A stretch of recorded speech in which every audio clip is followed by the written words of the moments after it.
Today, let's discuss Roses and Ivy. Roses and Ivy is currently streaming on Prime Video and it is produced and directed by Bjorn Steven. If you know Bjorn Steven, you will know she's always doing good movies. She's the producer of, I think, They Could Choose Again. She's also the producer of Mommy One. She's the producer of While I was recording, I was struggling to remember the title of the movie, but it is Sister, and Sister is such a phenomenal movie from Bjorn Steven. The series Synopsis, Roses and Ivy tells the story of a devoted sister who attempted to help her only sister conceive. These actions tears buried jealousy and anger and left them shattered and broken. I think if you're there, you should have seen Roses and Ivy. It's an interesting one. And one thing I find, so it's actually the storytelling or the way it was done is through a lot of flashback and narrative, and I love the fact that it has multiple points of view because we get to, at the point, like the first two episodes were narrated from Ivy's point of view, then the last two were narrated from Roselyn, I guess, and you know, it's more doing a lot of voiceover, we get to see action and all of that.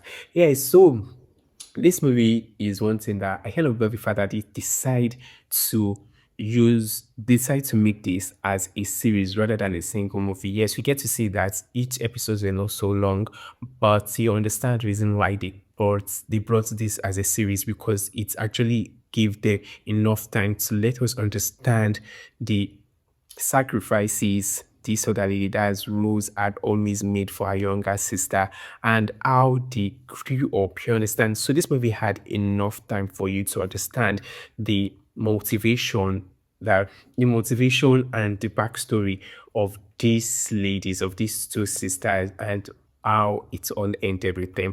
I find it's like, I kind of saw this as like probably like a low budget acrimony where you find yourself so conflicted and so confused on which of these two characters you're going to blame. Are you going to blame the elder sister, or you blame the other one for all of that happened? I find myself in a very conflicting situation.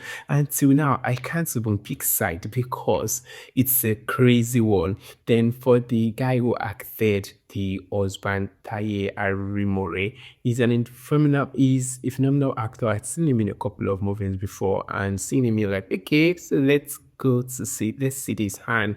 This and Life is an interesting one. If you want to watch a family drama that will leave you conflicting, I get one thing again is that you might really find it tiring having to watch all of that, but if all of that, because like when I started, I find it very like boring, like why all of this? Let us just get into it. So it seemed as though it started very slow, but getting to watch to the end, you understand that if it has not been well explored and if it has not been well explored and had been detailed like it was, you will not really understand the motivation and of these actors and how they ended in that situation they ended, you get. So it's an interesting one. I love how it's play out, and if you want to just enjoy and see something good, probably you should see this. I'd say a lot of people complain about the acting of the other lady, that's the not Uche and the sister, and I don't know, for me, I think it's a fair performance. And that is all I'll be speaking for Roses and Ivy. It is currently streaming on Prime Video. Bye.